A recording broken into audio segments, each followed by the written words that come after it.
तीसरी आंख એટલે કે સીસીટીવી કેમેરા જે ભલભલા કેસ ઉકેલી નાખે છે, મોટા મોટા તસ્કરોને જેલના હવાલે કરે છે, તે જ ત્રીજી આંખ બોર્ડની પરીક્ષામાં પણ ચર્ચામાં છે. કારણ છે ખેડાનું એક પરીક્ષા કેન્દ્ર જ્યાં વિદ્યાર્થીઓ બિંદાસ્ત રીતે ચોરી કરીને પેપર લખતા હતા અને સુપરવાઇઝર ખેતરમાં ઊભેલા ચાડિયાની જેમ ઊભા હતા. તેમણે તો પોતાની ફરજ ન નિભાવી, વર્ગમાં લાગેલા સીસીટીવી કેમેરાએ બધું જ જોઈ લીધું.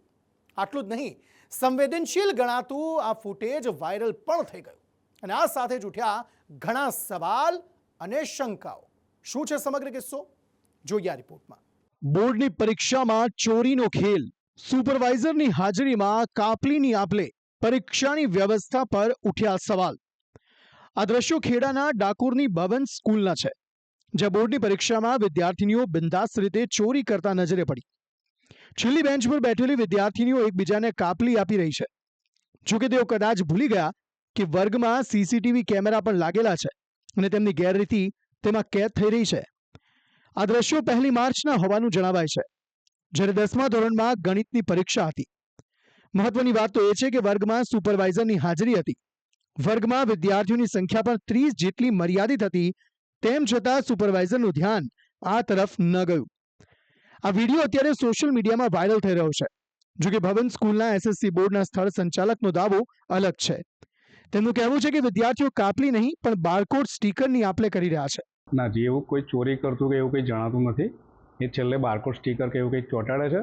બાકી બીજું કંઈ એમાં ગેરરીતિ જેવું કશું, એ ગેરરીતિ હશે તો આગળ એ તપાસ જે સીડી ચેક થશે એની અંદર આવશે તો એ આગળની કાર્યવાહી કરવામાં આવશે. ભવન સ્કૂલના એસએસસી બોર્ડના સ્થળ સંચાલકે ચોરીની વાતને ફગાવીને તપાસની વાત કરી છે. ત્યારે પરીક્ષામાં ચોરીના સીસીટીવી ફૂટેજ વાયરલ કરનારા સામે પણ તેમણે સવાલો ઉઠાવ્યા છે. આ કૃત્યને ગુનાહિત કૃત્ય ગણાવતા વિડીયો વાયરલ કરનારા સામે પોલીસ ફરિયાદની તેમણે વાત કરી.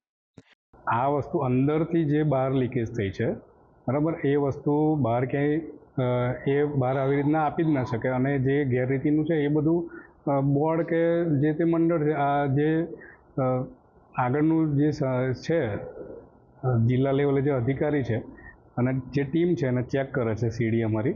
હવે એ અમે તપાસનો વિષય છે, અમે પોલીસ સ્ટેશનમાં હવે જાણ કરીશું અને એની સામે ગુનો દાખલ કરીશું. આગળની કાર્યવાહી તેવું કરશે. જો પરીક્ષાના સીસીટીવી ફૂટેજ સંવેદનશીલ હોય તો સવાલ એ પણ ઉઠે છે કે આખરે ફૂટેજ વાયરલ કર્યા કોણે? શું એ વ્યક્તિ શાળામાં કામ કરતી વ્યક્તિ છે કે પછી બહારની? પરીક્ષામાં ગેરરીતિ થઈ તે વર્ગના સુપરવાઇઝરની નિમણૂક સામે પણ સવાલ ઉઠી રહ્યા છે. જોકે પરીક્ષાના સ્થળ સંચાલકે આ અંગેની શંકાઓને પણ ફગાવી દીધી. હવે બોર્ડના અધિકારીઓ સીસીટીવી ફૂટેજની તપાસ કરીને નક્કી કરશે કે વિદ્યાર્થીઓ દ્વારા પરીક્ષા દરમિયાન ચોરી કરાઈ હતી કે નહીં. આ બાબતે શિક્ષણ મંત્રી પ્રફુલ પાનસેરિયાએ પણ તપાસ બાદ કાર્યવાહીની ખાતરી આપી છે. કેન્દ્રો પર તમામ ચકાસણી થશે. ગયા વખતે થઈ હતી એ જ રીતે આ વખતે થશે.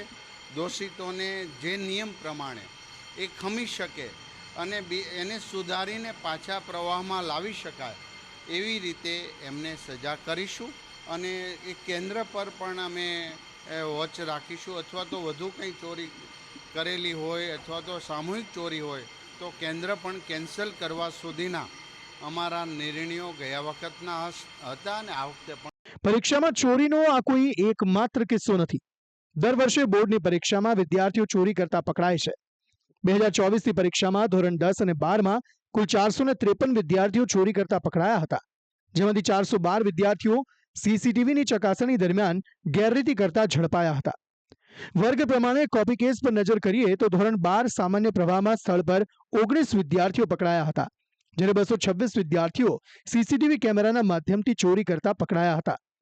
ધોરણ 12 વિજ્ઞાન પ્રવાહમાં ચોરી કરતા પકડાયેલા 21 વિદ્યાર્થીઓમાંથી 7 સ્થળ પર અને 14 સીસીટીવી કેમેરાથી પકડાયા હતા, જ્યારે ધોરણ 10માં 15 વિદ્યાર્થીઓ પરીક્ષા દરમિયાન અને 172 સીસીટીવી કેમેરામાં ચોરી કરતા પકડાયા હતા. એટલે કે પરીક્ષામાં ગેરરીતિ કરતા પકડાયેલ 90% વિદ્યાર્થીઓ સીસીટીવી કેમેરાના માધ્યમથી પકડાયા છે, જેને સીસીટીવી કેમેરાની અસરકારકતા કહી શકાય. ગેરરીતિમાં સામેલ પરીક્ષાર્થીઓને બોર્ડ ખુલાસો કરવાની પણ તક આપે છે. ત્યારબાદ કાર્યવાહી કરાતી હોય છે.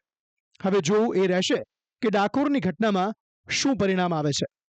બ્યુરો રિપોર્ટ, સંદેશ ન્યૂઝ.